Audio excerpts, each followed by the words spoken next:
Hello, everybody. Fuck. Give me one.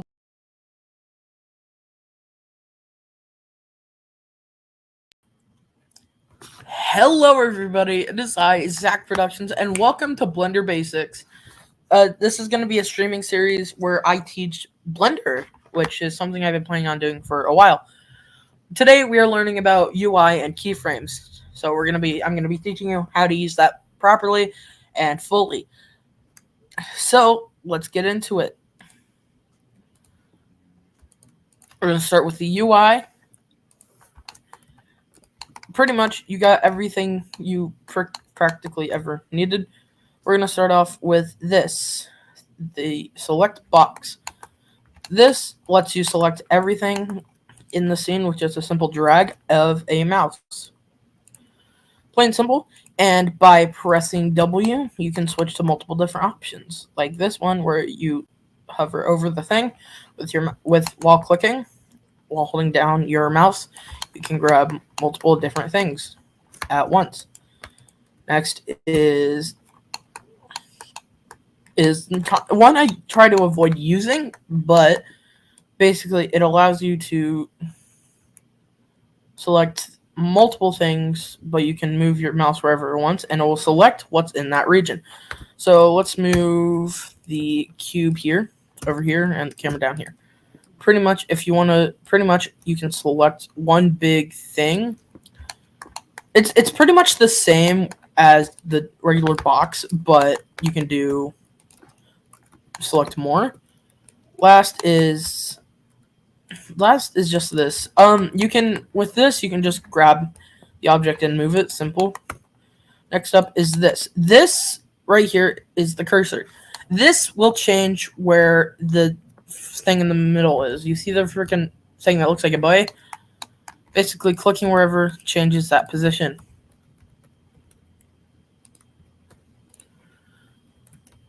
Next is a gimbal or move. I call it a gimbal because it makes sense. Basically, it allows you to move the cube with these little arrows on 3 different points. The X, Y, and Z axis. Same for this. This rotates it on the X, Y, and Z axis. And this scales it on the X, Y, and Z axis. So bang, bam, boom, pow. Simple. This allows you to do all of that. So we can move it, rotate it, and scale it. Pretty simple.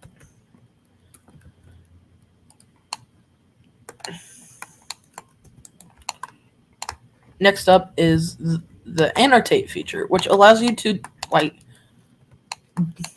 don't know really what it's used for. I mainly use it for when animating. I use it when I want a character to move. I draw a line to where it's moving to. You can press Control Z to remove it. Control Z allows you to undo anything you do. So if I extrude this like that, Control Z, it undoes that. Pretty much. Common sense. It's not really common sense. Okay. I guess that's it for half of this. Next is measure. This allows you to measure. Let's say we take this cube, right? We're going to start. It allows you to measure something out. So like what I just measured, 2.8.1 or 2.81871 millimeters or meters, sorry. And this is a box. It creates a box for you without you needing to add it yourself. Just drag, scale it up however long you want, and you got a box. Simple and basic. Next up is this menu, the add menu. It has multiple different options. You can add meshes, you can add curves, surface, meatballs or metaballs, meatballs, text, volume, grease, armatures, whatever that is, axes, images, lights, cameras, speakers, so much more. We're going to start with the mesh part. You can add a plane, a cube, a circle, a sphere, an icosphere, cylinder, cone, torus, grid, or a monkey. There's a plugin that allows you to add more stuff like gems and all that. A grid, I don't really know what that's for, but it's there.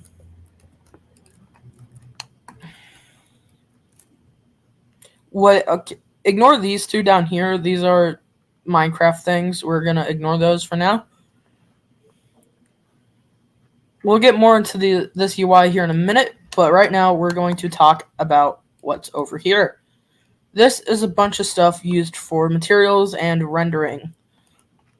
Right now here in the render properties, we have something called Eevee, which is Blender's built-in render engine, and Cycles. Cycles is a lot more complicated and takes much more time, so we're going to avoid using rendering and outputs for now, because that's not where we're getting at in this video. But what I will go over is over here in the render properties, if you scroll down to where it says film, you can click transparent, and that will remove your background in your render. See how the background is this weird grid? Transparent. Moving on. Next up is the modifier properties tab. Basically, it adds modifiers. So let's say we're gonna give this cube.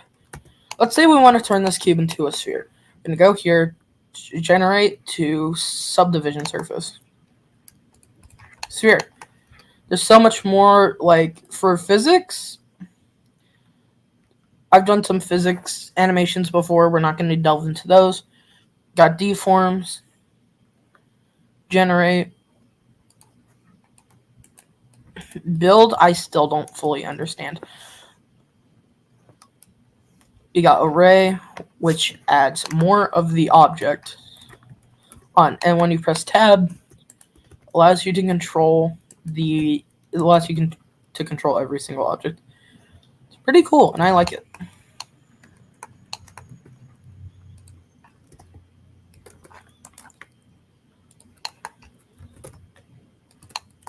Now we're going to move on to keyframes, which is kind of the main part of the stream I wanted to get to. I'm going to start with the cube.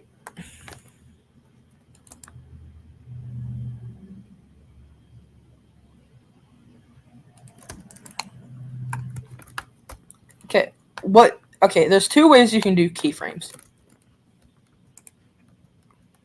in this scenario. The first one is by right-clicking on the timeline, clicking Insert Keyframes. It adds a keyframe there. And another option is automatic keyframes. How keyframes work is you have an object at one position, and when you move it to the next position, you keyframe that. So we're going to put that right like that. And it moves like that, plain simple. Same for that was automatic keyframes. We're gonna do this with set keyframes. We're gonna right click, insert keyframes. Go here, then insert keyframe. What the hell?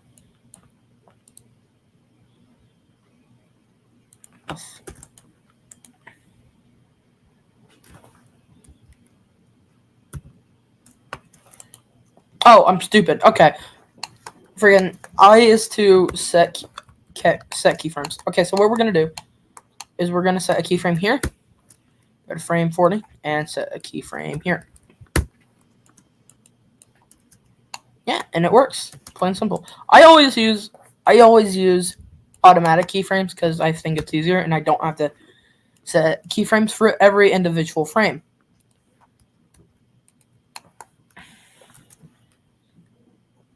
You can do it with any object you want. I'm going to use this cube. Now we're going to talk about interpolation. Sorry, I pronounced that wrong. we're gonna set a keyframe. Okay, we're gonna have our cube start here, and then on frame 80, and then on frame 40, have it over here in the middle. So now we have this simple movement. Well, interpolation means it changes how it gets to one place. Let's go with consistent. Consistent basically is where the object stays in its first position until it gets to the frame where it's in a different position, so it snaps. Next is linear. It just does a simple movement without stopping once. I don't know how to pronounce it, but I think it's Bezier. Bezier does the same, but it's faster. Next up is, I don't freaking know how to pronounce that. Basically, it slowly glides to its second spot and then stays there. Like, it kind of gets stiff when it gets there, pretty much. Basically, quadratic. Fuck! I cannot talk today for some reason, chat. All of these are pretty much the exact same. They all do the exact same. However, this one kind of snaps faster to the position than the rest. We're going to move on to dynamic. Backing, or back, as whatever the fuck you want to call it. I call it back because I can. It immediately my voice. It has the object immediately go to the second point, but it kind of bounces into that position. Let's say you're throwing a bouncy ball at a wall. It ricochets off the wall, right? This is what the cube does. This is what backing does. It kind of ricochets the cube into the spot you want it. So it kind of goes over it and then back. Next is bounce. It bounces there. Like, it bounces. Like, it's an actual bounce. Then elastic. It's elastic. It goes over the place like that. Simple. Now we're gonna do one more thing with keyframing. We are going to use this menu right here. Got location, rotation, and scaling. What we're going to do is we're going to start our beginning keyframe, which will keyframe all of this. Then we're going to go to frame 20, and then we're going to use this to move and scale our cube. Using this is also another way to animate to get positions, rotations, and scaling. But I don't think anyone who uses Blender ever uses this menu. Got a bunch of options. We got tools, got view, and then we got MC Prep. We're not going to talk about MC Prep. It's a Minecraft add-on. We'll get into add-ons in a different episode. But yeah, using this menu, you can also change how you want things to be, or to where to be.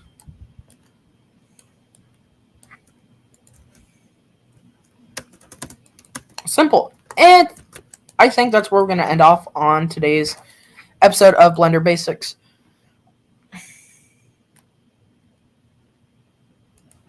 I'm 15. I don't go trick-or-treating anymore. Shut up. I'm going to end off today's stream there, but I will see you guys next time when I teach Blender. Thanks for watching.